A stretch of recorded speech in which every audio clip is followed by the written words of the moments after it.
चतुर भैया, आपण डॅडीना थेट सांगायचंच ना की तुम्हाला त्या पोरीशी लग्नच करायचं नाही ते. त्यांना काय होणार आहे? अगो तुम्ही त्यांना सांगायला घाबरता का नाही? मग आपण एखादा मध्यस्थी नेमला तर? जरा जालीम उपाय बघ काहीतरी. तेच मला सुचना ना. पगार कशाचा घेतो रे तू? डोकं लावायचेच पैसे मिळतात ना तुला. मग हे डोकं जरा चालव आणि असं काहीतरी विचार कर की तिजूचं लग्न फक्त माझ्याशी झालं पाहिजे. घरात पहिलं तिजूचा नंबर, बागी येतील मग 100. तिच्या आईला कुणाला उचकी लागली? हॅलो, शत्रुघ्न बोलताय का? याचं पूर्ण नाव ऐकायची सवय नाही ना मला. शत्रुघ्न. पण नाही, भारी वाटलं. बोला. शत्रू बोलतोय. मी पूनम इनामदार बोलतेय. माझ्या बाबांनी सांगितलं की माझ्या आणि तुमच्या लग्नाचा प्रस्ताव घेऊन आलात म्हणून. हा म्हणजे वय आमच्या डॅडींनी दिलाय. ते आमच्या डॅडींचं आणि तुमच्या फादरचं काहीतरी बोलणं झालंय. तुम्ही प्लीज ह्या लग्नाला नकार द्याल का? काय म्हणली? ह्या लग्नाला तुम्ही नकार देऊ शकता का? खरं तर मी हे माझ्या बाबांना सांगायला पाहिजे होतं, पण मी तुम्हाला सांगते कारण माझ्यात ना एवढी हिंमतच नाही. माझं कोणावर तरी प्रेम आहे आणि त्यामुळे मी हे लग्न नाही करू शकत. बाबांनी खरं तर तुमचं मत जाणून घेण्यासाठी मला फोन करायला सांगितलं होता, पण मला असं वाटलं की खरं काय ते तुम्हाला सांगावं. तुम्ही समोरून नकार दिला तर बरेचसे प्रॉब्लेम सॉल्व्ह होतील. वाईट झालं का? एवढं चांगलं स्थळ होतं, लय खुश होतो मी. आपल्या लग्नाची इतकी स्वप्न बघितली होती मी. पण ठीक आहे, आता काय, तुझं प्रेम आहे कोणावर तरी, करा तुम्ही लग्न. हा, मी कळवतो नकार माझा. पण प्लीज, मी तुम्हाला ती गोष्ट सांगितली आहे, कोणाला सांगू नका. नाही सांगणार. थँक्यू शत्रुघ्न, बोलून छान वाटलं. छान वाटलं. एक काम करा, असं करत जाऊ फोन मला कधीतरी. नाही कधीतरी म्हणजे सकाळ, दुपार, अगदी रात्री सुद्धा. Okay, bye. अगं हॅलो, आय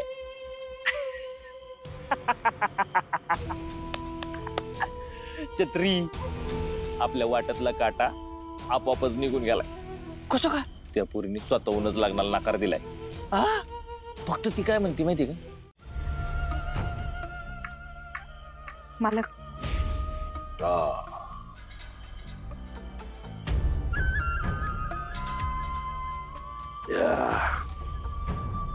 तुम्हाला अजून काय पाहिजे का? आम्हाला काही पाहिजे असलं तर आम्ही तुला हाक मारू की. मालू अशी कशी कशी मालू.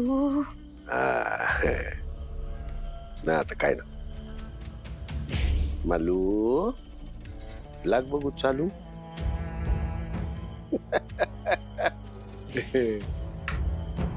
डॅडी, मी काय म्हणत होतो, त्या इनामदारांचा काय फोन बिन? चिरंजीव, तुम्ही तर गुडघरात भाषिक मानलेत.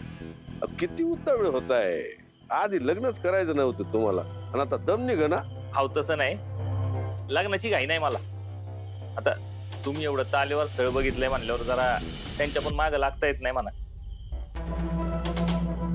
तसं ते घरानं योग्य आहे आपल्यासाठी, पण काय आता त्या पुरीला लग्न नाही करायचं माझ्याशी.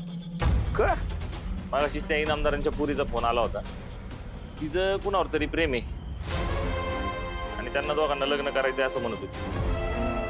हा, पण बरं झालं हे लग्न ठरायच्या आधी सांगितलं ती, नाही तर परत तेच भल्या मांडवात परत.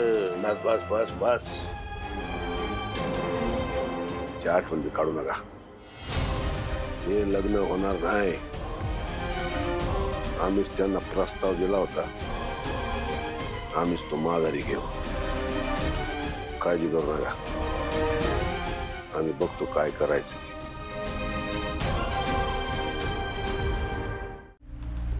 तुम्ही बोलवा. तुला काय झालं बोलवायला?